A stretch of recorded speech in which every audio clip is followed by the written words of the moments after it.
नमस्कार, DD news पर आप दो टूक देख रहे हैं। मैं हूं अशोक श्रीवास्तव। पूरे देश में जो पश्चिम एशिया में युद्ध चल रहा है, युद्ध के अलावा अगर किसी खबर की चर्चा है और किसी खबर में अगर पश्चिम एशिया के युद्ध से ज्यादा भयंकर, युद्ध से ज्यादा हिंसा दिखाई देती है, चाहे वो बयानों में हो या जमीन पर हो, तो सोचिए कि वो हिंसा और वो हिंसक बयान जो युद्ध में दिखाई देते हैं, सुनाई देते हैं, ठीक वैसे ही बयान और ठीक वो सब कुछ हम पश्चिम बंगाल में भी देख रहे हैं। थोड़ा विचित्र लग रहा है इनका कंपैरिजन करना, क्योंकि एक तरफ वॉर हो रही है, युद्ध हो रहा है, देशों का युद्ध हो रहा है, कई देशों का युद्ध हो रहा है, और एक तरफ चुनाव हो रहे हैं। लेकिन दोनों जगह जो है हिंसा, फिर से कह रहा हूं हिंसा, चाहे वो जमीन पर हो या बयानों में हो, दोनों जगह हिंसा जो है वो लगभग बराबर दिखाई दे रही है। जैसे युद्ध में कल ट्रंप ने बोला था ना, सभ्यता मिटा दूंगा। ट्रंप ने बोला था आज रात एक सभ्यता मिट जाएगी। कुछ कुछ उसी तरह के बयान जो हैं पश्चिम बंगाल में नेता सुनाई दे रहे हैं, नेताओं के मुंह से सुनाई दे रहे हैं ऐसी बयान, अपने राजनीतिक विरोधियों के लिए, राजनीतिक प्रतिद्वंदियों के लिए। और इसी को लेकर आज दो टूक करूंगा मैं, लेकिन इससे पहले मैं आगे बढ़ूं, आपके सामने दो बयान, क्योंकि आज सुबह से दो बयान जो हैं उसको लेकर चर्चा हो रही थी, दो चीजों पर चर्चा हो रही थी। मैं वो दोनों आपके सामने रख देता हूं और उसके बाद आप डिसाइड कीजिए कि हिंसा कहां है और कौन सा बयान आपको गलत लग रहा है, हिंसक लग रहा है। पहला बयान क्या है? पहला बयान है भय रहित, हिंसा रहित, धमकी रहित, प्रलोभन रहित, छापा रहित, बूथ और सोर्स जामिंग रहित चुनाव होकर ही रहेंगे। अब भय रहित, हिंसा रहित, धमकी रहित, प्रलोभन रहित चुनाव होकर रहेंगे, एक बयान यह है। और दूसरा बयान है बीजेपी की खोपड़ी, गर्दन, हाथ पैर तोड़ देंगे, दूसरे चरण में रीढ़ की हड्डी तोड़ देंगे, बीजेपी का राम नाम सत्य करेंगे। इन दोनों बयानों में आपको आपत्तिजनक और हिंसक बयान कौन सा लग रहा है? हिंसा रहित चुनाव होके रहेंगे, यह आपको आपत्तिजनक लग रहा है, या बीजेपी के हाथ पैर तोड़ देंगे यह आपको आपत्तिजनक लग रहा है, रीढ़ तोड़ देंगे यह आपको आपत्तिजनक लग रहा है? जाहिर सी बात है, जो लोग आज देश में संविधान की बात करते हैं उनको दूसरा बयान पॉलिटिकल लग रहा है कि ये तो पॉलिटिकल बयान है। और जब चुनाव आयोग कहता है कि हिंसा रहित चुनाव होकर रहेंगे, तो उनको चुनाव आयोग के बयान में आपत्ति नजर आती है, चुनाव आयोग के बयान में उनको पार्शियलिटी नजर आती है। गजब के पॉलिटिकल सिनेरियो इस देश में बन गया है, गजब का डबल स्टैंडर्ड इस देश में है। चुनाव आयोग कहे कि हिंसा रहित चुनाव होंगे, तो चुनाव आयोग ने ऐसा क्यों कहा, लेकिन बीजेपी की गर्दन तोड़ देंगे, रीढ़ की हड्डी तोड़ देंगे, हाथ पैर तोड़ देंगे, ये जो है ये तो एक्सेप्ट है, क्योंकि बीजेपी इसी लायक है। इस देश की राजनीति किस स्तर पर आ गई। कल मल्लिकार्जुन खड़गे के बयान पर हमने डिबेट किया था। कांग्रेस के राष्ट्रीय अध्यक्ष कह रहे थे, ओपनली कह रहे थे कि भाई बीजेपी और आरएसएस सांप की तरह है, इनको मारना होगा। और आज ममता बनर्जी के भतीजे, टीएमसी के बड़े नेता, सांसद, वो खुलेआम ये कह रहे हैं बीजेपी के हाथ पैर तोड़ देंगे, रीढ़ की हड्डी तोड़ देंगे और इनकी अर्थी जो निकालेंगे, राम नाम सत्य कर देंगे। किस लेवल पर राजनीति आ गई है। उसके बावजूद अगर चुनाव आयोग कहता है कि हिंसा रहित चुनाव होंगे, तो सवाल यह है इसमें कुछ लोगों को मिर्ची क्यों लगती है। आज दो टूक में इसी पर चर्चा करेंगे। मेरा आज का शीर्षक, अब की बारी हाथ पैर तोड़ने की तैयारी। वैसे तो ये पिछली बार भी हो चुका है, हर बार होता है, लेकिन अब की बार कुछ ज्यादा तैयारी दिख रही है। क्यों भाई, इस पर चर्चा करेंगे आज। इससे पहले आगे बढ़ो, वो बयान भी आपको सुनवाता हूं और गेट लॉस्ट पर भी आता हूं, क्योंकि आज टीएमसी के एक नेता ने, टीएमसी के सांसद डेरेक ओब्रायन ने चुनाव आयोग से मिलने के बाद कहा कि चुनाव आयोग ने हमें कह दिया गेट लॉस्ट, दफा हो जाओ, और उस पर राजनीति शुरू हो गई। चुनाव आयोग की तरफ से यह कहा गया कि जिस तरह का अंदर व्यवहार किया जा रहा था वो आपत्तिजनक है। आप कुछ लोग कह सकते हैं कि भाई अंदर क्या हो रहा था कोई नहीं जानता, बिल्कुल ठीक बात है, लेकिन जो पॉलिटिकल पार्टी और जिस पार्टी के नेता खुलेआम माइक पकड़कर हजारों लोगों की भीड़ के सामने यह कहते हैं कि बीजेपी के हाथ पैर तोड़ देंगे, रीढ़ की हड्डी तोड़ देंगे, राम नाम सत्य कर देंगे, उस पार्टी के नेता बंद दरवाजों में क्या कुछ कहते होंगे इसकी कल्पना की जा सकती है। लेकिन फिर भी दोषी जो है चुनाव आयोग है। गजब की राजनीति इस देश में हो रही है। आज इस राजनीति पर चर्चा भी करेंगे, दो टूक करेंगे। चुनाव आयोग ने भी आज दो टूक करी, आज दो टूक में भी चुनाव आयोग की दो टूक पर चर्चा होगी। पहले सुनिए बयान।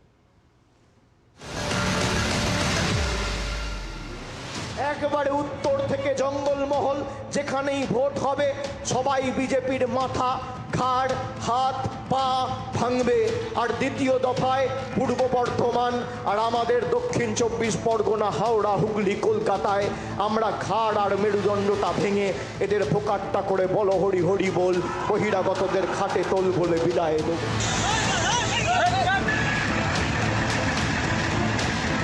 যারা তৃণমূল করে মানুষের পাশে থাকে 24 ঘন্টা, তাদের উপরে স্টিম রোলার চলবে, আমরা খোলা আকাশের নিচে বলে।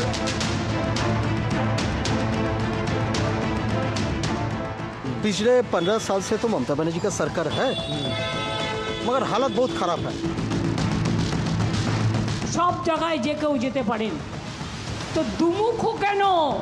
দুমুখ কেউটে সাপ, দুমুখ গোখরা সাপ, ভয়ঙ্কর ছবল। ওই কেউটে সাপকে ঘরে ঢুকতে দেবেন না, গোখরো সাপকে ঘরে ঢুকতে দেবেন না, এক ছবলেই শেষ হয়ে যাবেন।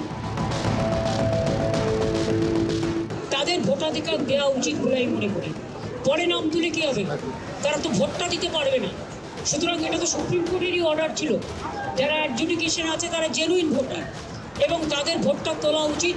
এটা সুপ্রিম কোর্টই বলেছিল যে তারা ট্রিব্যুনালে বাদবাকি লোকেরা যাবেন এবং ট্রিব্যুনালে সেটেল হবে। चुनाव आयोग आपको सम्मान नहीं देते तो जाके आंदोलन कीजिए ना, विरोध कीजिए, आपके दीदी को वकील बना के सुप्रीम कोर्ट भेजिए ना, हम लोग आपके साथ आए। चुनाव आयोग के खिलाफ अगर कोई आंदोलन होगी तो हम सब आपके साथ आए, लेकिन रोना धोना मत करो, और वो भी घड़ियाली आंसू निकालना बंद करो। The Chief Election Commissioner told us within 7 minutes of the meeting, get lost. This is what the Chief Election Commissioner told the Trinamool Congress delegation. Get lost का हिंदी क्या होता है? निकल जाओ यहाँ से। बंगाल में निष्पक्ष तरीके से चुनाव कराए जाएं, वहाँ पर लोगों को बगैर भय के आसानी के साथ में अपनी बात करने का अवसर वहाँ पर मिलना चाहिए, और किसी भी तरह की गुंडागर्दी और भय का वातावरण वहाँ पर निर्मित नहीं होने दिया जाएगा। इसके साथ ही साथ वहाँ पर जिस तरह से वक्तव्य दिए गए हैं, वहाँ पर FIR दर्ज कराने के लिए और उनके विरुद्ध कार्रवाई करने के लिए भी निर्वाचन आयोग से इस बात के लिए उनके समक्ष ज्ञापन के माध्यम से बात रखी गई।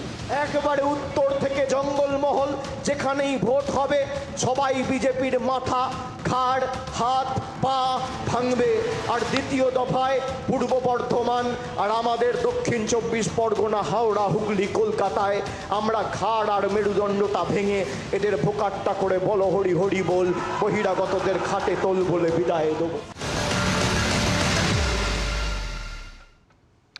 तो चलिए, ये आपको तमाम मैंने बयान सुनवाए और आज इसी पर चर्चा होगी। गेट लॉस्ट या फिर हाथ पैर तोड़ेंगे? आपत्तिजनक क्या है, किसमें जो है परेशानी है, इसी पर चर्चा होगी आज। और मेरे साथ 4 मेहमान आज जुड़ चुके हैं, आइए परिचय करवा दो। मेरे साथ आरपी सिंह जी जुड़ चुके हैं, बीजेपी के राष्ट्रीय प्रवक्ता हैं आरपी सिंह। मेरे साथ सोफिया खान जुड़ी हैं। सोफिया खान जी जो है राजनीतिक विश्लेषक हैं और टीएमसी का पक्ष रखेंगी। पवन पटेल मेरे साथ जुड़े हैं। पवन पटेल जो हैं वो कांग्रेस के नेता हैं।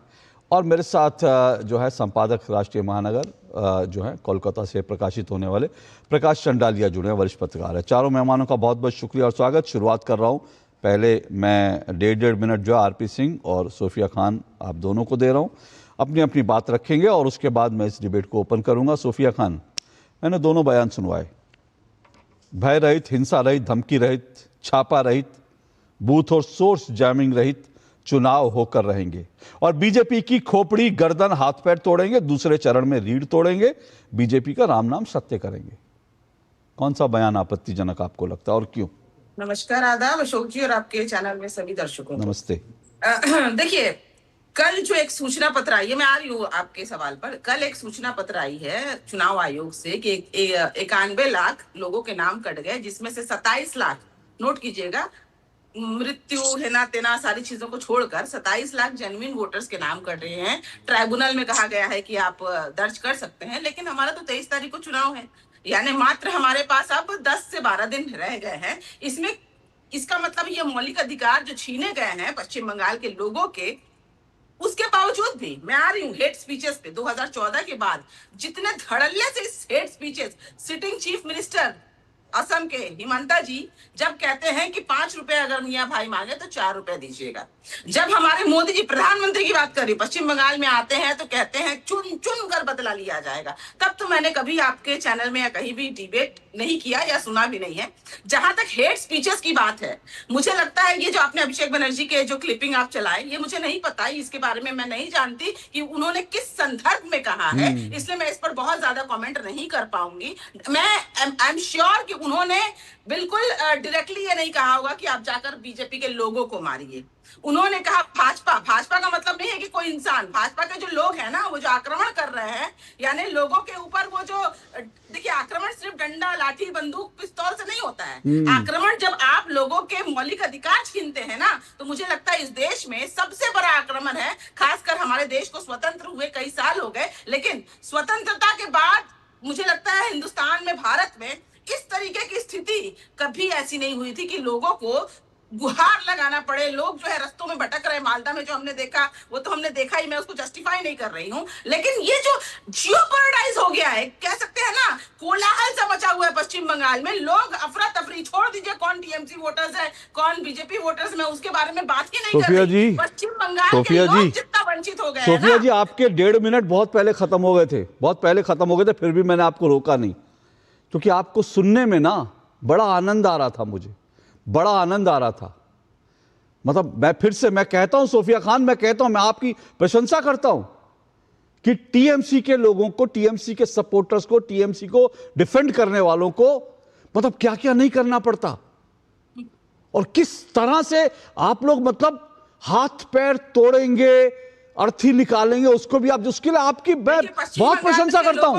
मतलब अब रुकिए, मैंने आपको बिल्कुल 2 मिनट नहीं रोका, 2 मिनट नहीं रोका मैंने आपको, 1.5 के बदले 2 मिनट दिया। बंद करिए, आवाज बंद करिए। ना ना ना, मैंने बिल्कुल नहीं रोका आपको। एक नेता खड़ा होकर कहता है हाथ पैर तोड़ दो,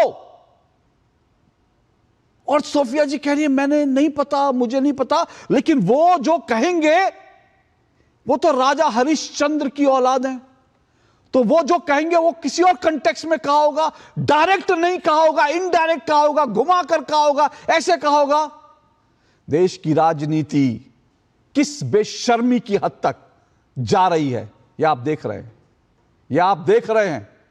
और फिर से कह रहा हूं, इस बेशर्मी में पश्चिम बंगाल के नेता इस वक्त देश में रिकॉर्ड बना रहे हैं। पश्चिम बंगाल के नेता बेशर्मी में, हिंसक बयानों में और हिंसा करने में एक राष्ट्रीय नहीं बल्कि अंतर्राष्ट्रीय रिकॉर्ड बना रहे हैं। उसके लिए पश्चिम बंगाल के नेता बधाई के पात्र हैं, और साथ साथ सोफिया खान जैसे टीएमसी के समर्थक भी बधाई के पात्र हैं, क्योंकि जिस तरह से डिफेंड कर रही हैं वो बधाई के पात्र हैं। आरपी सिंह डायरेक्ट थोड़ी बोला, आरपी सिंह ये थोड़ी बोला बीजेपी के लोगों को मार दो, यही तो बोला बीजेपी की अर्थी निकालो। क्या गलत है बीजेपी की अर्थी निकालने में भाई? क्या गलत है बीजेपी के हाथ पैर तोड़ने में? आप लोग खामखा जो है इंटेंशन, उनके इंटेंशन पर सवाल उठा रहे हैं। अभिषेक जो है इतने सुशील, इतने जो है सुंदर नेता हैं, आप उनके बयानों के आप अनावश्यक जो है बखेड़ा खड़ा कर रहे हैं। नहीं, सुशील और सुंदरता के बाद जो सोच है उसका क्या इलाज करोगे अशोक जी? आपने सुशील सुंदर तो कह दिया, पर उनकी सोच का कैसे इलाज करोगे? वो आपको ध्यान नहीं किस प्रकार पिछली बार चुनाव के बाद गांव के गांव खाली कर हो गए थे, लोग डर के हमारे असम जाकर सिलेक्शन लिया, असम में जाकर सिलेक्शन लिया था। क्यों? क्योंकि धमकाया जा रहा था, डराया जा रहा था। ये वही भाषा इस्तेमाल की जा रही है। अरे अभी थोड़े दिन पहले ममता बनर्जी ने क्या कहा था कि हिंदुओं चिंता करो, मैं हूं तो मुसलमानों को रोक कर रखूंगी, नहीं तो इस प्रकार की कुछ बयानबाजी करती हैं वो, इसमें सरेआम हिंदू वोटर्स को डराती हैं, धमकाती हैं, एक पंजाबी में शब्द घुड़काती हैं और इस प्रकार की भाषा इस्तेमाल करती हैं वो। और ये सोफिया खान जी किसकी बात कर रही हैं? 55 लाख वोट कटे, एक जो कि मृत थे, जो कि वहां से शिफ्ट कर गए थे, यहाँ वहां के वोटर नहीं थे। 55 लाख, उसमें से 23 लाख तो मृत थे। उस 23 लाख में अशोक जी मजेदार बात है कि कोई 8% ऐसे थे जिन्होंने पिछली बार भी वोट दिया था। मतलब गजब है इस राज्य में कि 23 लाख में 8% जो मृत थे वो उनमें से ऐसे थे जो पिछली बार वोट डालकर आए हुए, वो रिकॉर्ड आ गया, सब कुछ रिकॉर्ड पे आ गया। बात यही खत्म नहीं होती। अब जो बाकी वोट हैं उनमें चिंता करने का विषय है। मेरा खुद का वोट, मैं जहां रहता हूं, मेरा खुद का वोट SIR में जब क्वेश्चन मार्क में आ गया, मैं जहां रहता हूं पोलिंग बूथ नंबर 40, मैं नंबर दे रहा हूं अपना पोलिंग बूथ का, मैं गया अपने BLO के पास, मैंने कहा मेरे ये पेपर है 2002 के, मैं यहाँ रहता था, ये एविडेंस है, ये वहां का इलेक्टोरल रोल है, इसको ठीक कर दिया, ठीक हो गया। मैं मेरे घर के परिवार के जनों के वोट हो गए ठीक। हाँ, परंतु अगर आप लोगों के पास डॉक्यूमेंट नहीं है, इसका मतलब कि आप इस देश के नागरिक नहीं है। और ये तो चाहते ही है कि उन्हीं बांग्लादेशियों के आधार पर ये चुनाव जीतते रहे हैं। ओके, जरा ये बताइए ईमानदारी से, आधा सेकंड बोलूंगा, जरा ईमानदारी से बताइए, आपने जब बाकी चैनल्स ने चुनाव के इन दिनों में जब SIR शुरू हुई थी तो कवर नहीं किया था कि किस प्रकार मोहल्ले के मोहल्ले खाली हो रहे थे और कहा जा रहे थे बॉर्डर की ओर? क्यों जा रहे थे? कोई SIR शुरू हो गया। अरे क्यों? क्योंकि हमारे का कुछ पूछा गया तुम्हारा आधार कार्ड है, वोटर कार्ड है, किसने बनाया? TMC बनाया। वोट किसको डालते? TMC डालते। ओके, पीड़ा तो सारी इस बात की है। ओके, ये जो खिसियानी बिल्ली खम्मा नोच रही है वो इसी बात के लिए नोच रही है। उनको लगता है कि इस बार वह सब जो वह करते थे, षड्यंत्र रचते थे, वह षड्यंत्र काबू में आ गया। ओके, देखिए मैं एक बात कह रहा हूं, देखिए सीधी सी बात है कि ये जो कुछ प्रक्रिया चल रही है, और मैं देख रहा था डेरेक ओब्रायन आज जो चुनाव आयोग को कह रहे थे कि मुझे गेट लॉस बोल दिया। डेरेक ओब्रायन ने 2024 में एक बयान दिया था, उन्होंने कहा था कि हम चाहते हैं कि जो लोकसभा चुनाव 2024 के हैं वो सुप्रीम कोर्ट की निगरानी में हो, और ये जो SIR की प्रक्रिया चल रही है ये सुप्रीम कोर्ट की निगरानी में चल रही है। 700 से ज्यादा, एक मिनट सर, 700 से ज्यादा जुडिशियल अधिकारी सुप्रीम कोर्ट ने लगाए हैं। हो सकता है कि कुछ लोगों के नाम जेन्युइन नाम हो, जिनको तकलीफ हो रही है, जिनके नाम, लेकिन सुप्रीम कोर्ट निगरानी कर रहा है। आप सुप्रीम कोर्ट के पास जा सकते हैं, आप कोर्ट में गुहार लगा सकते हैं, आपके बहुत रास्ते हैं, लेकिन आप कहेंगे बीजेपी के हाथ पैर तोड़ देंगे, गर्दन तोड़ देंगे, उनकी अर्थी निकालेंगे, इतना भाई ये हिंसा क्यों? और वैसे मैं ये भी कहता हूं, ऐसा नहीं है कि TMC सिर्फ कहती है, TMC जो कहती है इस बात के लिए TMC की तारीफ करनी चाहिए, जो कहती है वो करके दिखाती है। और पश्चिम बंगाल का जो इतिहास है वो यही कहता है, पिछले जब से ममता दीदी सत्ता में है, वैसे उसके पहले का भी इतिहास था, लेकिन उन्होंने भी सत्ता में आने के बाद एक नया इतिहास कायम किया है। देश में सबसे ज्यादा राजनीतिक हत्याओं का जो इतिहास है ना, जो रिकॉर्ड है, वो भी बंगाल के नाम है। बोलिए सोफिया जी। अशोक जी, मुझे एक छोटी सी बात और कहनी है, उसका जिनको बुलवा लीजिएगा। नहीं, अशोक जी 30 सेकंड मेरे हैं। एक मिनट रुक जाइए, आरपी सिंह जी आ जाता हूं, आरपी सिंह जी उनको एक बार, आरपी सिंह जी एक मिनट, आरपी सिंह, अरे एक मिनट भाई, आप दोनों ऐसे चिल्लाएंगे तो टाइम वेस्ट होगा। एक आदमी रुक जाए, मैं दोनों को समय दे रहा हूं, एक व्यक्ति रुक जाए, दोनों को समय दे रहा हूं मैं। सोफिया बहन बोल ले, बोलिए बोलिए। अशोक जी बोलिए सोफिया बड़े बहन। ध्यान से मैंने सुना, मैं इंतजार कर रही थी 3 मिनट में इनके मुंह से हिंदू शब्द निकलेगा। हिंदू करते हैं, लेकिन पश्चिम बंगाल में मथुआ समाज, नॉर्थ 24 परगनास के मथुआ समाज के एक पूरे बूथ में 753 लोग थे, वहां पे 701। ये मेरा विषय नहीं है, मुझे कोई हिंदू मुस्लिम नहीं करना, मुझे कोई हिंदू मुस्लिम नहीं करना, मुझे कोई हिंदू मुस्लिम नहीं करना। सोफिया खान, हिंदू मुस्लिम की आड़ में मत छुपिए, सोफिया खान, हिंदू मुस्लिम की आड़ में मत छुपिए, मैंने कोई हिंदू मुस्लिम नहीं किया। मैं अगर करूंगा अपनी डिबेट में तो मैं भारतीय और बांग्लादेशी घुसपैठिए करूंगा, मैं भारतीय वर्सेस रोहिंग्या करूंगा, मैं कोई हिंदू मुस्लिम नहीं करूंगा। और टीएमसी तो कहती है कि बड़ी सेकुलर पार्टी है। और देखिए हो क्या रहा है, एक मिनट रुकिए, अब रुकिए, देखिए हो क्या रहा है पिछले कुछ दिनों से। अगर आप लोग दो टूक देखते होंगे तो, अगर आपने आज देखा, कल देखा, कांग्रेस के नेता, टीएमसी के नेता जो कहते हैं हिंदू मुस्लिम नहीं करना चाहिए, मेरी डिबेट में सबसे पहले वो हिंदू मुस्लिम करना शुरू करते हैं, सबसे पहले वो हिंदू मुस्लिम करना शुरू करते हैं। तो भैया आप अगर सेकुलर पार्टी वाले हो तो आप हिंदू मुस्लिम क्यों कर रहे हो? लेकिन मुझे हिंदू मुस्लिम में नहीं जाना भाई, मुझे हिंदू मुस्लिम में नहीं जाना। अब चिल्ला चिल्ली नहीं, मुझे हिंदू मुस्लिम में नहीं जाना। मैं सीधे से पूछ रहा हूं कि भैया क्या इस तरह के बयान देना, क्या ये दिखा रहा है? और फिर से कह रहा हूं, अगर देश के सर्वोच्च जो देश की चुनाव आयुक्त ने कहा कि हम हिंसा नहीं होने देंगे, तो फिर से कह रहा हूं, अभिषेक बनर्जी सही है या ज्ञानेश कुमार सही है? आरपी सिंह बोलिए।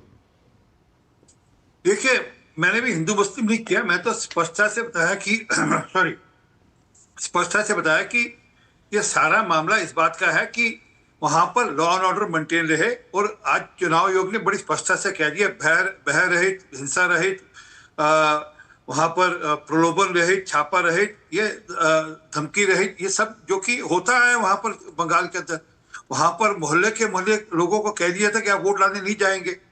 और जहां तक सोफिया भाई मियाँ की बात आपने की ना, मियाँ मतलब वहां पर बांग्लादेशी है, वहां पर मियाँ बांग्लादेशी से रिलेटेड है, मुसलमान से रिलेटेड नहीं है। आपके यहाँ भी जितने मियाँ लोग हैं उनकी चिंता करनी चाहिए, उनकी चिंता होनी चाहिए, आपको भी करनी चाहिए, हमको भी करनी चाहिए। देश हित में अगर कोई मियाँ है उसकी चिंता करनी चाहिए। उधर मत ले जाइए, मेरा आज विषय नहीं है, मैं असम पे भी बात नहीं कर रहा, मुझे हेमंत विश्व शर्मा पे चर्चा नहीं करनी, जब करनी होगी कर लेंगे। मैं आज सीधा सीधा बंगाल पे चर्चा करना चाहता हूं। और बंगाल से भागने की जरूरत क्या भाई? क्यों भागना है बंगाल से? बंगाल नए नए रिकॉर्ड कायम कर रहा है। फिर से मैंने कहा, जिस तरह के हिंसक बयान पश्चिम एशिया के युद्ध में दिए जा रहे हैं, उससे ज्यादा हिंसक बयान पश्चिम बंगाल में दिए जा रहे हैं। तो उस पर चर्चा क्यों नहीं होनी चाहिए? देश को क्यों नहीं समझना चाहिए कौन सी पार्टियां हैं जो हाथ पैर तोड़ने और अर्थी निकालने की बात करती हैं? देश को इन नेताओं का चेहरा देखना चाहिए, इन नेताओं का चरित्र समझना चाहिए। उसमें आपत्ति क्या है? सोफिया खान बोलिए, विषय पर रहिएगा, असम मत भागिएगा। बंगाल पर अगर कुछ है डिफेंड करने के लिए तो बोलिए। मैंने इनका जवाब दिया, मुझे असम भी नहीं जाना, हिंदू भी नहीं करना है, ना मुसलमान करना है। तो बोलिए, हाँ, हाथ पैर तोड़ने वाले सुन लीजिए मेरी बात को। देखिए, जब इनके हेट स्पीचेस, मैं आपको बता रही हूँ, आप आंकड़ों को देख लीजिए, 2014 के बाद जितने धड़ल्ले से हेट, इससे पहले भी एसआईआर हुआ था 2001 में, किसी को कोई आपत्ति नहीं थी, किसी को कोई तकलीफ नहीं थी, आराम से साल 2 साल में एसआईआर होता रहा। चुनाव के ठीक 2 महीना 3 महीना पहले, सोफिया जी एक मिनट, सोफिया जी एक मिनट, सोफिया जी एक मिनट, सोफिया जी एक मिनट। इससे पहले एसआईआर कब हुआ था? सोफिया जी इससे पहले एसआईआर कब हुआ था? अपनी बात समझ भागिए, एक मिनट सुनिए। अरे आप ही की बात कर रहा हूं ना मैं। सोफिया जी इतना काहे उत्तेजित हो रही हैं? इतना काहे उत्तेजित हो रही हैं? मैं आप ही से पूछ रहा हूं, इससे पहले एसआईआर कब हुआ था? जब सुप्रीम कोर्ट फैसला लाता है तो वो क्या कहते हैं? निष्कांत दुबे, इनके जो एमपी हैं, वो क्या कहते हैं कि सुप्रीम कोर्ट का फैसला नहीं मानेंगे क्योंकि सुप्रीम कोर्ट सांसद। धन्य है। देखिए हो गया भाई, हो गया। देखिए ये इधर मुझे अपने दर्शकों का समय वेस्ट नहीं करना, बंद कर दीजिए। अगर आपके पास कहने के लिए कुछ नहीं है तो मैं दूसरे मेहमानों के पास चला जाता हूं,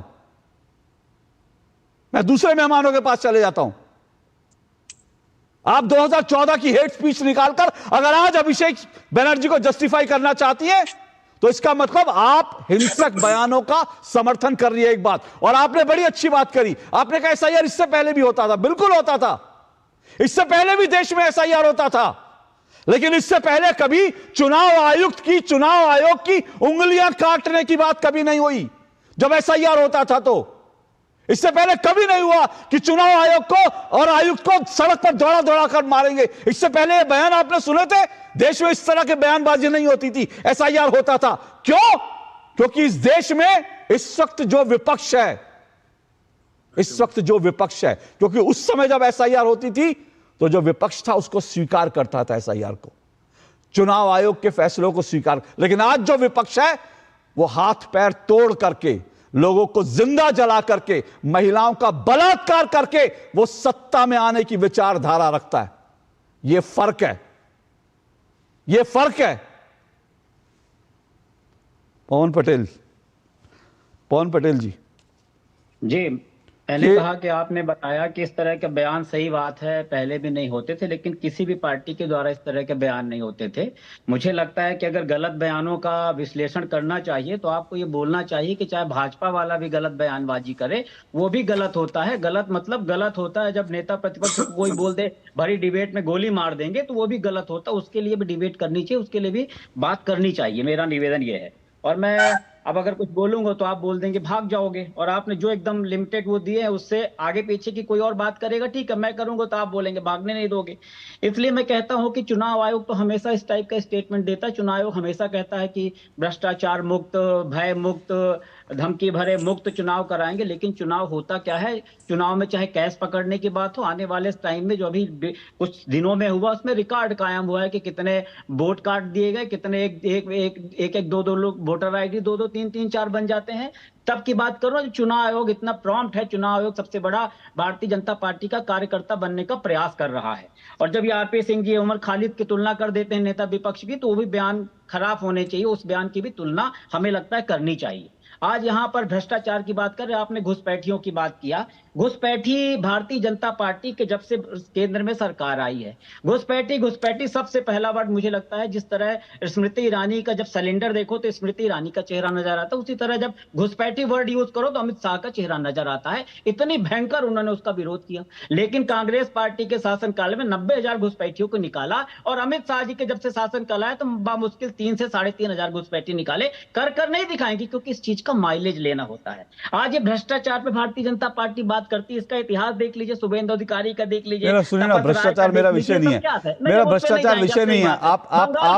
आप चुनावी हिंसा और उस पर आप रहेंगे, SIR पर, बहुत अच्छा है। भ्रष्टाचार करेंगे तो फिर वो जवाब सुनिए ना। आप भ्रष्टाचार बीजेपी के गिनाएंगे, वो आपके गिनाएंगे। आप इधर कहेंगे वो कोल में जाएंगे, वो इधर जाएंगे। मुझे आज भ्रष्टाचार पे करनी नहीं बात। ठीक है अशोक जी, ठीक है। बंगाल की थी बात इसलिए बोल दिया, खैर मुझे पता था नहीं करनी। नहीं बंगाल, अच्छा बंगाल में आप भ्रष्टाचार की बात करना चाहते हैं? शब्द बोल देते नहीं करेंगे। बंगाल में आप भ्रष्टाचार की बात करना चाहते हैं? अशोक जी उनका माइक तो बंद करवा दीजिए। नहीं, एक मिनट रुकिए, एक मिनट, एक करके बोलेंगे, एक करके बोलेंगे, एक करके। एक मिनट, पवन पटेल सुनिए, पवन पटेल सुनिए। आपने अपनी सारी बातें करी, आप अभी और बोलिए। मुझे कोई मैं पिन पॉइंटेड सवाल पूछ रहा हूं। कल खड़गे जी ने बोला था सांप मार दो, बीजेपी सांप है।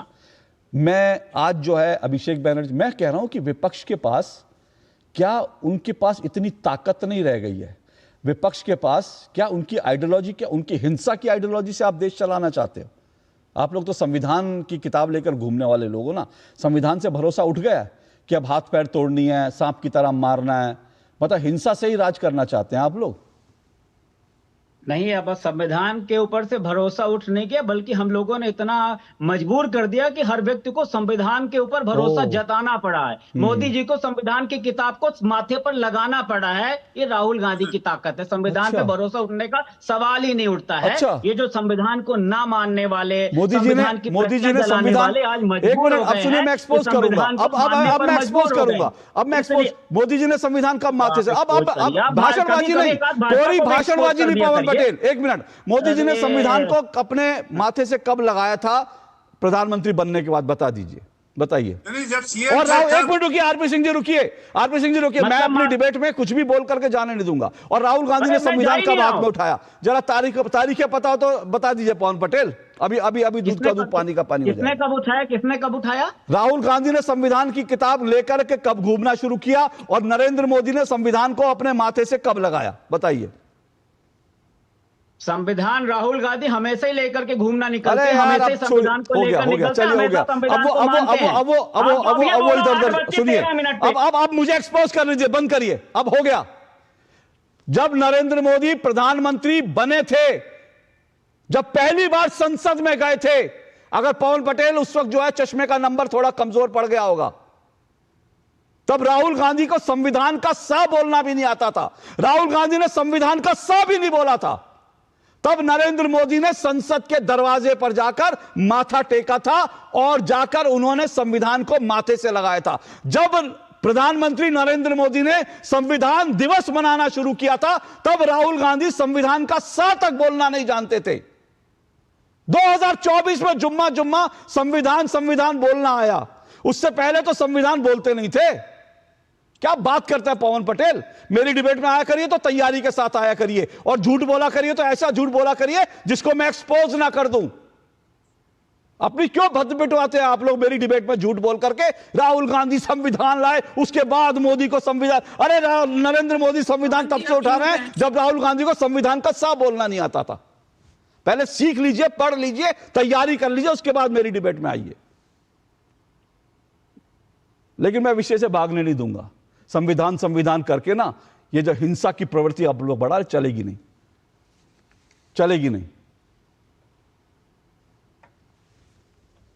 प्रकाश चंडालिया, वैसे तो ये बयान कोई नया नहीं है, और मैं फिर से कह रहा हूं ये बयान हल्के में नहीं लेना चाहिए। और आज पूरे टीएमसी ने चुनाव आयोग के खिलाफ मोर्चा खोल दिया, पहले भी खोल रखा था। पर सवाल यह है कि चुनाव आयोग ने जो बयान दिया उसमें टीएमसी का नाम लिया, इसको लेकर लोग आपत्ति कर रहे हैं। भाई हिंसा रहित चुनाव होंगे, और साथ साथ जो है चुनाव में कोई हिंसा नहीं होगी, चुनाव में कोई बूथ कैब, ये सब वो बिना टीएमसी का नाम लेकर बोल सकते थे। लेकिन क्योंकि टीएमसी का नाम लिया, इसलिए टीएमसी जो है भड़की हुई है। वो कह रही है तो बीजेपी का बन गया चुनाव आयोग। क्या कहेंगे सर आप? नहीं, टीएमसी का प्रतिनिधि मंडल आज चुनाव आयोग से मिला है, और इसके जवाब में ही शायद उन्होंने दिया होगा, लेकिन उन्होंने उतने भद्दे तरीके से प्रतिक्रिया नहीं दी जितने भद्दे तरीके से डेरेक ओब्रायन ने मीडिया के सामने अपने पार्टी का पक्ष रखा। उन्होंने जिस तरीके से कहा कि गेट लॉस, जिस तेवर के साथ में वो मीडिया के सामने आए, मुझे नहीं लगता कि मुख्य चुनाव आयुक्त इस लेवल की बात कर रहे होंगे। इसके पहले भी आपको याद होगा ममता बनर्जी भी प्रतिनिधिमंडल लेकर के गई थी, और जब वहां से निकलती है, जितनी बार इनकी पार्टी का प्रतिनिधिमंडल वहां जाता है, चुनाव आयोग पर फत्तियां कसता है, उसको वो नीचा दिखाने का काम करता है। अशोक जी, इन सारी बातों के पीछे सिर्फ और सिर्फ है एसआईआर में 91 लाख लोगों के जो नाम कट गए हैं, इससे ममता बनर्जी के पैरों के तले जमीन खिसक गई। अल्पसंख्यक मतदाता जो है इस बार ममता बनर्जी से नाराज है। और अशोक जी, अभी तो 8 तारीख हुई है, 23 को पहले चरण का मतदान होगा, अभी 15 दिन और है। दूसरे चरण के मतदान में 29 तारीख को होना है। अभी तो आगे आगे देखिए होता है क्या। अभी तो बहुत सारे रंग आएंगे, कभी कहीं चोट लग सकती है, कहीं कुछ और हो सकता है। लेकिन इन हिंसक बयानों का निहितार्थ क्या है? इसके सिर्फ 2 कारण हैं। एक तो इनकी हताशा बोल रही है, जो पहली बार 15 वर्षों में ममता बनर्जी और उनकी टीम के चेहरे पर दिखाई पड़ रही है। और दूसरी बात है मतदाताओं को डराना। सोफिया खान बैठी है, वो इस बात को शायद स्वीकार नहीं करेगी, लेकिन बंगाल का हर व्यक्ति इस बात को स्वीकार करेगा कि आज मतदाताओं को डराने के लिए न सिर्फ बीजेपी के लोगों को, बल्कि आम गरीब मतदाताओं को जो गांव में रहता है, उनको डराने के लिए उसी घटनाओं की पुनरावृत्ति होगी जो 2021 में हुई थी। अशोक जी, आपको याद होगा 70,000 से अधिक लोगों को असम और झारखंड में जाकर पलायन लेना पड़ा था। इतने वर्षों में सैकड़ों लोगों की हत्याएं हुई हैं, और इस हत्या के जो क्रम को ममता बनर्जी ने अपने बयानों के माध्यम से और उनकी पार्टी के कार्यकर्ताओं ने जिस तरीके से जारी रखा है, मुझे लगता है कि आने वाले दिनों में आप कुछ भी कर लीजिए, ये कम होने वाला नहीं है। मतदाताओं को डराने का एकमात्र कारण यह है कि वो मतदान केंद्र तक नहीं पहुंच सके। लेकिन प्रकाश जी, सवाल यह है कि चुनाव आयोग तो कह रहा है कि वो हिंसा रहित चुनाव कराएगा, लेकिन जो बंगाल का जो ट्रैक रिकॉर्ड है, क्या चुनाव आयोग रोक पाएगा? सवाल तो मेरा ये है। और मैं फिर से कह रहा हूं, मैं टीएमसी के नेताओं के बयानों को हल्के में नहीं लेता। इसलिए नहीं लेता क्योंकि उनका एक पूरा इतिहास रहा है। एनसीआरबी के डेटा ये कहते हैं कि सबसे ज्यादा राजनीतिक हत्याएं अगर कहीं होती हैं तो पश्चिम बंगाल में होती हैं। एनसीआरबी के डेटा कहते हैं कि सबसे ज्यादा चुनाव के पहले, चुनाव प्रचार के बीच और चुनाव खत्म होने के बाद सबसे ज्यादा हत्याएं अगर होती हैं तो पश्चिम बंगाल में होती हैं। चुनाव आयोग इतनी बड़ी बड़ी बातें कर रहा है, इससे पहले क्यों नहीं रोक पाए थे आप लोग भाई? नहीं, उसका एक सबसे बड़ा कारण है कि इसके पहले जितनी बार भी चुनाव हुए उनके चरण अधिक थे। 6 चरण, 7 चरण, 8 चरणों तक चुनाव हुए हैं। इस बार उन्हीं सारी गलतियों को कंट्रोल करते हुए चुनाव आयोग ने सिर्फ 2 चरणों में बंगाल में चुनाव करवाने का निर्णय किया है, और यह भी ममता बनर्जी और उनकी पार्टी की हताशा का एक बहुत बड़ा कारण है। आज इतने संख्या में अगर आप देखें तो जिस लेवल पर सुरक्षा टीम को लगाया जा रहा है, केंद्रीय वाहिनी को लगाया जा रहा है, अशोक जी, ममता बनर्जी तो केंद्रीय सुरक्षा वाहिनी के जवानों पर पत्तियां कस रही है। उनके बारे में वो जाकर के वहां लोगों को भरी सभाओं में कहती हैं कि वे लोग आ रहे हैं और तुम लोगों को उनके मतदाताओं के लिए गलत शब्दों का प्रयोग कर रही है कि केंद्रीय वाहिनी आएगी, आपको डराने के लिए आ रही है, आपके अधिकारों को छीनने के लिए आ रही है, और आपको मतदान केंद्र तक नहीं पहुंचने दिया जाए इसके लिए आ रही है। और ये सारी चीजें स्पष्ट रूप से आ रही हैं। इन सब का एकमात्र कारण अशोक जी ये है कि 15 वर्ष पहले ममता बनर्जी जब बात की थी रोजगार की, और आज 1200-1500 का भत्ता देना पड़ रहा है। बात की थी महामाटी मानुस की, और यहाँ पे संदेश खाली का कांड हो रहा है, आरजीकर का कांड हो रहा है, दुर्गापुर का कांड हो रहा है, यादवपुर का कांड हो रहा है। बात की थी उद्योग लाने की, हजारों कंपनियां बंगाल से छोड़कर चली गई। किसानों के लिए, किसानों की बेहतरी की बात की गई थी, किसानों को मूल्य नहीं मिल रहा है। चारों तरफ हताशा का मैं प्रकाश जी, मैं ये सब तो मैं, क्योंकि चुनाव इसका माहौल है, मैं ये सब चीजें छोड़ देता हूं। पश्चिम बंगाल की जनता तय करेगी, अगर जनता भय रहित वोट कर पाई तो वो तय करेगी कि उसको ममता बनर्जी में आस्था है या बीजेपी में आस्था है, किसी और पार्टी। लेकिन सवाल सबसे बड़ा यह है, क्या बंगाल का मतदाता वोटर भय रहित चुनाव वोटिंग कर पाएगा, जो चुनाव आयोग कह रहा है। मैं सवाल इसलिए उठा रहा हूं क्योंकि मैंने पहले ही, अभिषेक बनर्जी की बात नहीं है, अभी आपको मैंने दर्जनों क्लिप आपको दिखाई, उसमें टीएमसी के लोग घर घर जाकर लोगों को धमका रहे हैं कि हमारी नजर तुम पर है, किसको वोट दे रहे हो, वोट या तो देना नहीं, घर में रहना, और अगर देना तो इसको देना उसको देना, नहीं तो तुम्हें बाद में निपट लेंगे। कोई कह रहा है कि मैं चुनाव के बाद 4 तारीख के बाद लोगों पर स्टीम रोलर चला दूंगा, कोई कह रहा है हाथ पैर काट दूंगा, कोई कह रहा है ये कर दूंगा, कोई कह रहा है वो कर दूंगा। और फिर से कह रहा हूं, ये सिर्फ खाली कोरी बयानबाजी नहीं है, पूरा रिकॉर्ड है मेरे पास। टीएमसी राजनीतिक हिंसा में इन्वॉल्व रही है, और इसलिए आज ये सवाल पूछा जा रहा है, तो फिर चुनाव आयोग को निशाना क्यों? सोफिया जी, ये ट्रैक रिकॉर्ड है बंगाल का। अब ये मत कहिएगा कि ये जो है ये, और उसमें कितनी घटनाएं टीएमसी से जुड़ी हैं, मेरे पास वो डेटा भी है। आप पिछली बार कह रही थी मैं कागज लेकर बैठता हूं, तो मैं कागज लेकर बैठा हूं, कितनी राजनीतिक हिंसाएं, और यहां तक कि पंचायत चुनाव में 2-2, 3-3 दर्जन हत्याएं हो रही हैं, और उसके बाद नेता कह रहे हैं, कार्यकर्ता घुस कर कह रहे हैं अपने घर से बाहर मत निकलना, और निकलो तो इस पार्टी को वोट देना, नहीं तो तुम्हें खींच के बताएंगे घर से बाहर। ये क्या है भाई?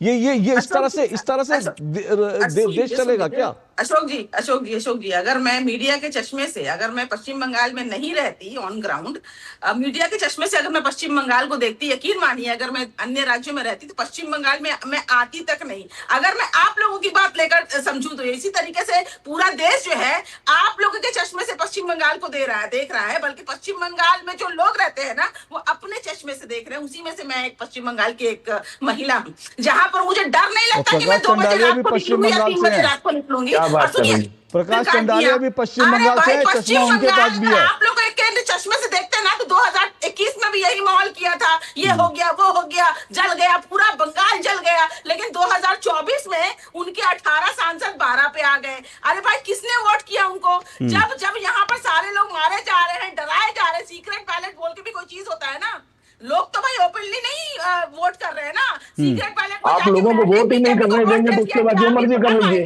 जो मर्जी कर लीजिए, वोट ही नहीं देने देंगे, मतदाताओं को जाने ही नहीं देंगे मतदान केंद्र तक। अब क्या है ना सोफिया जी, अब आप मुझे मजबूर कर रही है, तो मुझे आंकड़े बताने पड़ेंगे देश को। जो आप कह रही है ना, आपकी पार्टी जीत जाती है, ये वो, आपकी पार्टी कैसे जीतती है समझना चाहिए देश को, और उसका पूरा का पूरा रिकॉर्ड मेरे पास है कि किस तरह से टीएमसी चुनाव जीतती है बंगाल में। अब रुकिए ना, आप सुनिए ना, अभी आंकड़े, मुझे मालूम है ये आंकड़े आपको तकलीफ देंगे, मुझे मालूम है ये आंकड़े आपको तकलीफ देंगे, लेकिन बंद कीजिए आवाज बंद कीजिए। मुझे मालूम है सोफिया जी, आंकड़े तकलीफ देंगे, और आंकड़े सुनने के लिए चश्मा नहीं पहनना पड़ता, चश्मा की जरूरत नहीं होती आंकड़े सुनने के लिए। और मुझे हैरानी होगी कि आप इन आंकड़ों को भी झूठ बोल दे, क्योंकि इसी डिबेट में सोफिया खान जो हैं, कम से कम दर्जनों बार एनसीआरबी का डेटा देकर मुझे बताती रही हैं कि बंगाल महिलाओं के लिए सबसे सुरक्षित है। लेकिन आज जब मैं एनसीआरबी का डेटा पढ़ूंगा तो इनको तकलीफ होगी। लेकिन सोफिया जी, फिर से कह रहा हूं, ये आंकड़े सिर्फ सुनिए, और सुनने के लिए चश्मे की जरूरत नहीं होती। सुनने के लिए आपके पास एक तो कान होना चाहिए, और दूसरा चीजों को सहज रूप से लेने का आपका स्वभाव होना चाहिए, जो शायद टीएमसी में नहीं है, इसलिए आपको तकलीफ होगी। देखिए, पश्चिम बंगाल, मेरे पास एक रिपोर्ट है, ये कहती है कि भैया जो पिछले 1 दशक के अंदर 16 राज्यों में जो मतदान हुए, चुनाव हुए 16 राज्यों में, उनमें सबसे ज्यादा हिंसा अगर कहीं हुई तो वो पश्चिम बंगाल में हुई। एक डेटा ये है, ठीक है, सबसे ज्यादा हिंसा बंगाल में हुई। एनआईए की रिपोर्ट कहती है, ये मैं नहीं कह रहा हूं, एनआईए की रिपोर्ट कहती है 2019 के लोकसभा चुनाव में आतंक फैलाने के लिए इकट्ठा किए गए टीएमसी कार्यकर्ताओं के यहां बम, ये अशोक श्रीवास्तव नहीं कह रहा, एनआईए की जांच रिपोर्ट कह रही है। वही एनआईए जो अभी मोथाबाड़ी की जांच कर रही है, जिस मोथाबाड़ी के इसमें खबर यह आई है कि टीएमसी की जो विधायक थी, टीएमसी के लोगों ने मस्जिदों में बैठ करके लोगों को भड़काया, लोगों को जमा किया, सीसीटीवी कैमरे बंद कर दिए, उसके बाद मोथाबाड़ी में जुडिशियल अधिकारियों को घेर लिया, उनकी लिंचिंग करने की कोशिश की। ये टीएमसी के लोग वहां मौजूद थे, यह भी रिपोर्ट है। और सुनिए, पश्चिम बंगाल में ममता बनर्जी के आने के बाद 2013 के पंचायत चुनाव में 39 लोगों की जान गई। पंचायत चुनाव में 39 लोगों की जान गई। 2018 के पंचायत चुनाव में 23 लोगों की जान गई। 2019 के लोकसभा चुनाव में 693 हिंसा की घटनाएं हुई, 11 मौतें हुई। 2020 के चुनावी माहौल में 663 घटनाएं हुई, 57 लोगों की मौत हुई। देश में एक एक जगह पर जहां हो रहे थे चुनाव, एक हत्या की खबर नहीं आ रही थी। बंगाल से 20, 25, 30, 40, 50 हत्याएं। ठीक है, 2021 विधानसभा चुनाव में 16 मौतें हुई, पोस्ट पोल हिंसा में 50 से ज्यादा लोगों की मौत हुई। 2023 के पंचायत चुनाव में 20 मौतें हुई, हजारों लोग घायल हुए। 2020 से अब तक जितनी चुनावी हिंसा की खबरें बंगाल से, पश्चिम बंगाल से आई हैं, उनमें 77 अकेले टीएमसी से जुड़ी है, जो टीएमसी के कार्यकर्ताओं ने जिनको अंजाम दिया। 2026 में 15 मार्च से 27 मार्च तक पश्चिम बंगाल में हिंसा की 40 घटनाएं दर्ज हो चुकी हैं और इसमें मोथाबाड़ी की घटना नहीं है। अब ये ट्रैक रिकॉर्ड है टीएमसी का।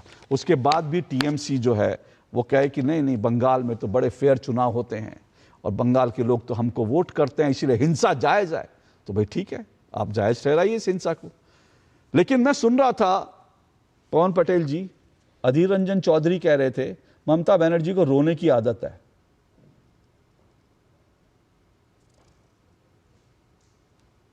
पवन पटेल जी, ममता बनर्जी को रोने की आदत है, अधीर रंजन चौधरी।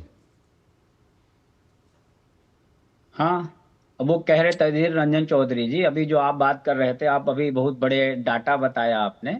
अधीर रंजन चौधरी पे नहीं कुछ कहना चाहते? 90% मामले विपक्षी नेताओं के ऊपर। अधीर रंजन चौधरी पे नहीं कहना चाहते? जीतने का जो, सुन लीजिए थोड़ा सा, जीतने का जो ट्रैक रिकॉर्ड है, आपने बोला विपक्षियों का, भाजपा का भी जीतने का ट्रैक रिकॉर्ड, जीतने का ट्रैक रिकॉर्ड नहीं बताया मैंने सर। हाँ, अभी आपने बोला ना कि किस तरह जीती आई है, मैंने जीतने का ट्रैक रिकॉर्ड नहीं बताया, मैंने चुनावी हिंसा का ट्रैक रिकॉर्ड बताया। तो भाजपा का किस तरह जीतती है आपने बोला, वो किस तरह जीतती है, तो भाजपा किस तरह जीतती? भाजपा भी डराने की राजनीति करती है कि तुम्हारी 2 भैंस होगी तो हमको वोट दो, नहीं तो कोई एक भैंस ले जाएगा, तुम्हारे मंगलसूत्र चोरी कर ले जाएगा। ये भारतीय जनता पार्टी, अलग बात है कि उसको उस चश्मे, उस नजरिए से मत देखिए, दूसरे नजरिए से देखिए। आपका चैनल है, आप भी तानाशाही के हिसाब से किसी सामने वाले की आवाज को बंद कर दीजिए। अभी आपने 2021 की बात की, हमने पुराने लोगों की बात की, तो आप बोले उतनी पुरानी बात नहीं करनी है, लेकिन आपने रिपोर्ट दिखा दी पुरानी। मैं कहता हूं कि गलत हो रहा तो गलत को गलत कहिए ना, ये तो बोलिए, कम से कम दिखाने के लिए बोल दीजिए कि चाहे भाजपा का आदमी गलत करे, चाहे भाजपा का नेता बयान दे, वो गलत कह रहा तो उसको भी गलत कहिए। हम तो कहते हैं कि किसी के हाथ पैर काटने की बात करे, अगर वो किस सेंस में बोल रहे थे। कई बार होता है विचारों की बात करते हैं, भाजपा कोई व्यक्ति तो है नहीं कि हम भाजपा का जाके हाथ काट दिए, भाजपा का जाके पैर काट दिए, या खड़गे जी ने जिस तरह का बयान दिया उसमें ऐसी तो बात है नहीं कि जाके तलवार लेकर के चले जाओ या ऐसा करो। मेरे मतलब है कि जिस तरह बात करने की बात, जिस तरह भारतीय जनता पार्टी करती है, उसी तरह की बात उस विचारधारा से लड़ाई की बात कर रही है, अपने अपने हिसाब से लोग उसको अभिव्यक्त करते हैं। तो मेरा मतलब कि जब गोली मारने की बात करता है नेता, विचारधारा से लड़ाई, आप बोलना चाहिए। अभी अलग बात है कि आप बोल दीजिए कि अब भाग रहे हैं, आपके चैनल में भागने नहीं दोगे, अलग बात है, आपका निर्णय, आप जैसा कहिए। मैंने अपनी बात को रखा और बात को बताने का प्रयास किया। आप बोल दीजिए, अब आप बता दीजिए कि अधीर रंजन चौधरी ने कहा ममता बनर्जी को रोने की आदत है। वही तो बोल रहे हैं ना कि इस टाइप से बात जो अब हंसने वाली कोई बात है। अधीर रंजन चौधरी जी ने बोला ममता जी को रोने की आदत है, भारतीय जनता पार्टी को भी रोने की आदत है। अधीर रंजन चौधरी ने कहा ममता बनर्जी, अधीर रंजन चौधरी ने, पवन पटेल सुनिए ना, पवन पटेल सुनिए ना, अधीर रंजन चौधरी ने कहा ममता बनर्जी को रोने की आदत है। चलिए आगे बढ़ते हूँ। अरे तो बोला अधीर रंजन चौधरी ने कहा ममता, और एक बात, जनता को कर लिया आपने अपने आप को। अब मैं आता हूँ, सुनिए। अधीर रंजन चौधरी, इन्होंने क्या कहा, पवन पटेल ने क्या कहा? पवन पटेल ने कहा कि भाई बिल्कुल, अगर राहुल गांधी, अगर क्या, जिसने भी ये कहा था गोली मारने की बात विपक्ष के नेता को, बड़ा बेहुदा बयान था। बड़ा बेहुदा बयान था। डिबेट कर लीजिएगा एक और आध ऐसे इसमें। बयान की, लेकिन आपने एक बयान का और जिक्र किया, आपने कहा उमर खालिद से तुलना की। तो सर उमर खालिद से तुलना पे आपको क्यों तकलीफ होनी चाहिए? आप लोग तो उमर खालिद के लिए जो है पलक पावड़े बिछाने, उमर खालिद के लिए जो है आप लोग जो है रेड कारपेट वेलकम करने के लिए तैयार बैठते, तो उमर खालिद से तुलना कर दी। आप लोगों को तो गर्व की अनुभूति होनी चाहिए, क्योंकि आपके लिए तो उमर खालिद जो भारत के टुकड़े टुकड़े करना चाहता है, वो उमर खालिद आपके लिए तो युवा नेता है।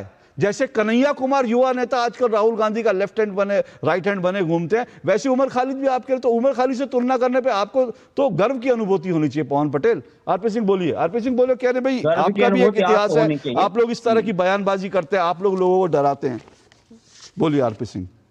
अशोक जी, मैं तारीख देख रहा था, 23 फरवरी की बात है, रविवार का दिन था, दिल्ली में दंगे भड़के थे। और 22 फरवरी को 2020 को सोनिया गांधी जी ने रामलीला मैदान से कहा था, सीए की मामले को लेकर भड़काया था लोगों को कि इस बार आर पार की लड़ाई करेंगे। ये उनका भाषण था रामलीला मैदान से। तारीख बता दी मैंने, मैं वो वही रिसर्च कर रहा था। तो इस प्रकार तो इनका किरदार रहा है। परंतु वापस बंगाल पे चलते और मूल बात करते हैं। दिक्कत असल में क्या है कि एसआईआर को लेकर इनको दिक्कत है। ये एसआईआर का विरोध करने के लिए कोर्ट में गए, विरोध किया इन्होंने कोर्ट में। जब कोर्ट ने नहीं माना, फिर कहा नहीं एसआईआर हम चाहते हैं, एसआईआर ठीक है। फिर ये एसआईआर के फिर विरोध में गए, कोर्ट ने कहा एसआईआर होगा, और अब जो कोर्ट के अधिकारी हैं उनके वह इसको कराएंगे, जो जजेस हैं वो कराएंगे, कोर्ट के अधिकारी कराएंगे। फिर बोले छाती पीट पीट कर, अरे देखा हमने इलेक्शन कमीशन को नीचे रखा दिया, हमने इलेक्शन कमीशन का नाक रगड़ दिया, नहीं तो कोर्ट के अधिकारियों की क्या जरूरत थी।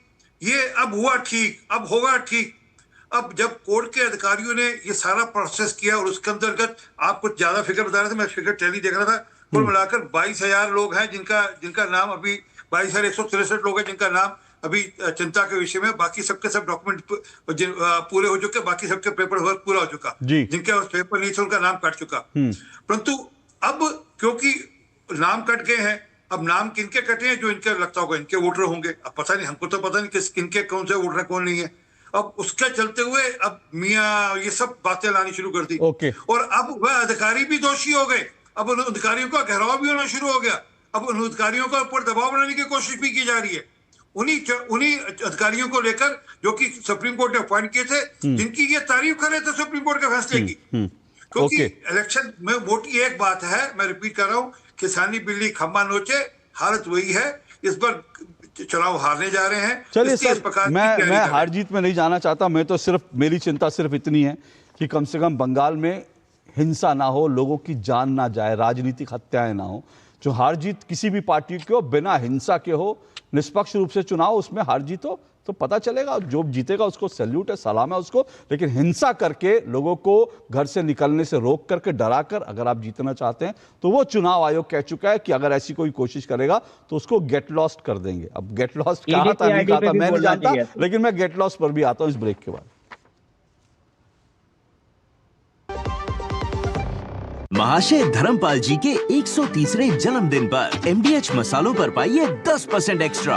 अब स्वाद के साथ बचत भी, अब पाइए बचत ही बचत। बीते एक दशक में देश बदला है, लेकिन महिलाओं के लिए पूरी दुनिया बदली है। अब सपने सिर्फ देखे नहीं जाते, उड़ाए जाते हैं। नमो ड्रोन दीदी योजना से मिट्टी से जुड़ने वाली उंगलियां अब आसमान की तकनीक संभाल रही हैं। जल जीवन मिशन से अब मीलों का सफर महज एक नल की दूरी पर सिमट आया है। समय की वो बचत अब खुद की पहचान बनाने में खर्च होती है। लखपति दीदी बनकर अब वो सिर्फ परिवार चलाने वाली नहीं, सफलता की मिसाल है। सालाना 1 लाख से ज्यादा की कमाई अब कोई सपना नहीं, एक हकीकत है। प्रधानमंत्री उज्ज्वला योजना ने धुएं के अंधेरे से आजादी दी, तो हर रसोई में उम्मीद की रोशनी आ गई। सुरक्षा का ढाल हो, कानूनी अधिकार या रहने का सुरक्षित ठिकाना, मिशन शक्ति ने हर मोड़ पर नारी को बेखौफ किया है। ऐसी तमाम योजनाएं आज देश की बेटियों को हर कदम पर आगे बढ़ा रही हैं, क्योंकि बेटियां अब सिर्फ घर की लक्ष्मी नहीं, देश की शक्ति भी है। अब नेतृत्व की बारी है, नारी शक्ति वंदन की जिम्मेदारी है। जरा सी हंसी दुलार जरा सा, जरा सी अनबन प्यार जरा सा,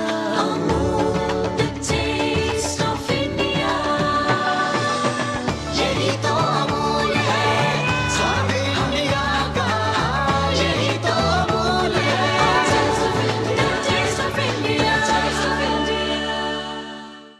जब धरती चीर कर निकलता है लोहे का पत्थर और मिलता है मोंगिया के जोश से, फिर तपता है, पिघलता है और बनता है फौलाद।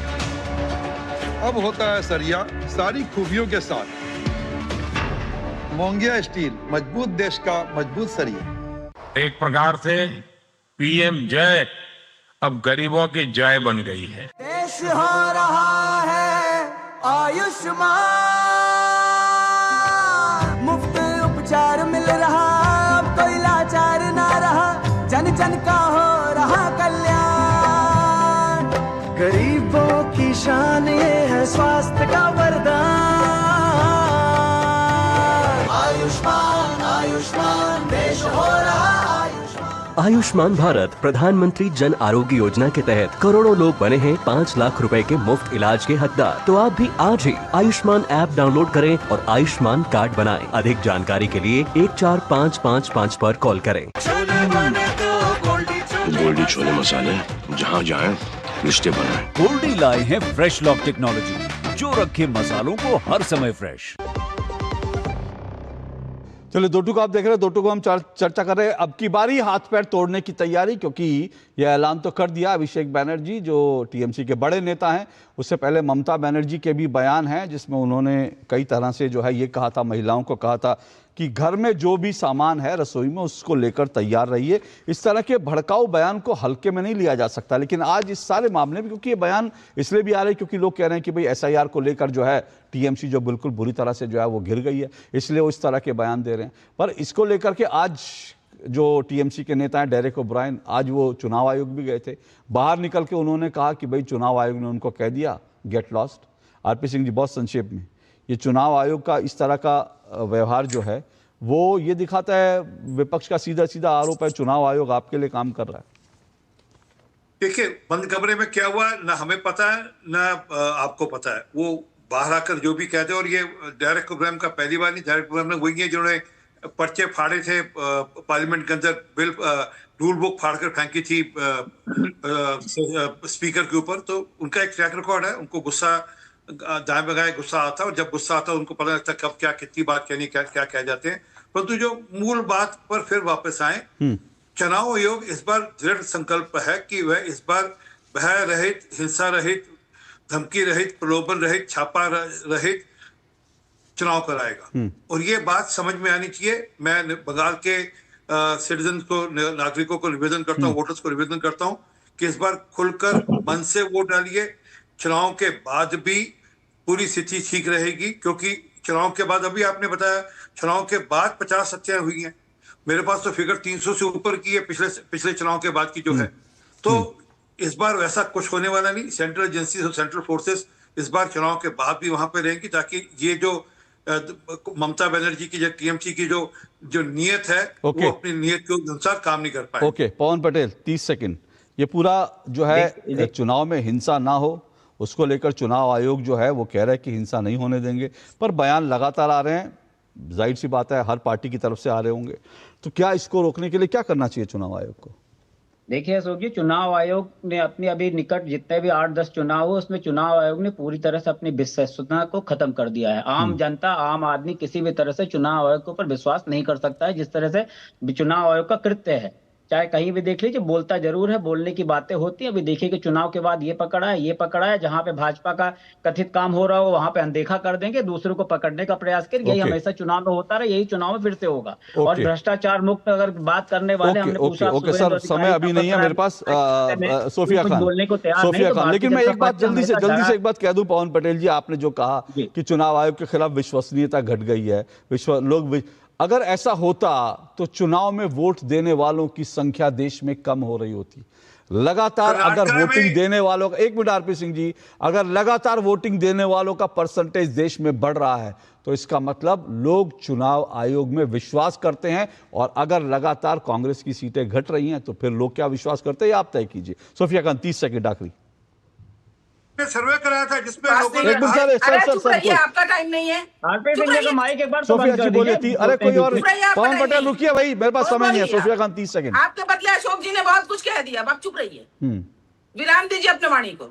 सुनिए अशोक जी, अभी आपने कहा कि चुनाव आयोग पर विश्वास अगर नहीं होता या होता तो लोग वोट करने नहीं जाते। लोग तो वोट करने जा रहे हैं भैया आने वाले समय में। अभी तो वोट करना सबसे ज्यादा इंपॉर्टेंट है लोगों को। क्या पता कब जो है फिर SIR करके लोगों के जन्मदिन नाम काट दिए जाए। तो वोट तो वो करेंगे ही ना, वो तो बाध्य है वोट करने पे, विश्वास करें या ना करें। और जहां तक बात है, मुझे बॉलीवुड का एक डायलॉग याद आया कि मैं जो कहता हूँ डेफिनेटली वो करता हूँ। तो प्रधानमंत्री ने पश्चिम बंगाल में आके कहा कि चुन चुन कर बदला लूंगा। उन्होंने वाकई में ये बात को प्रूफ कर दिया कि वो जो कहते हैं वो डेफिनेटली करते हैं। पश्चिम बंगाल के 91 लोगों के साथ, 91 लाख लोगों के साथ बदला तो ले लिया।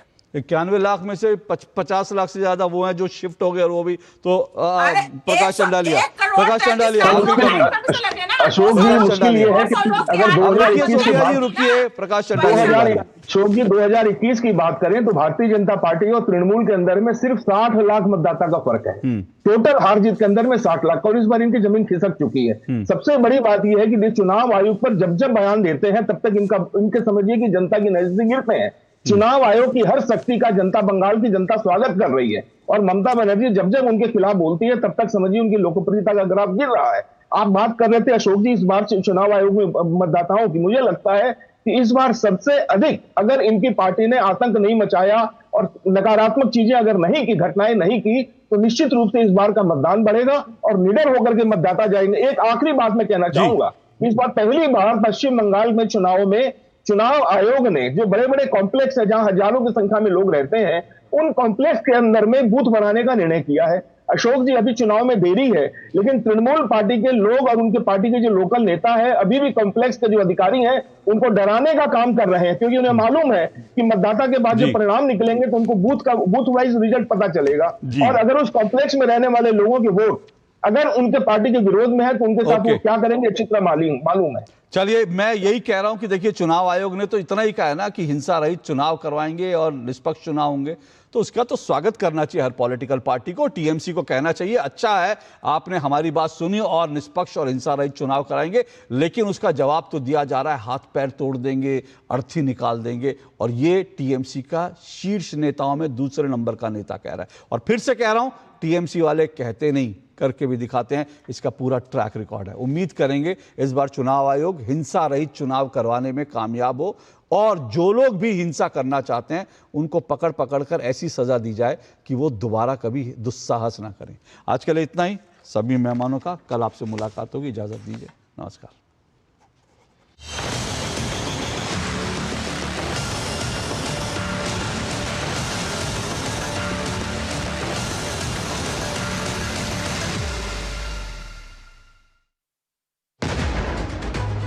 भारत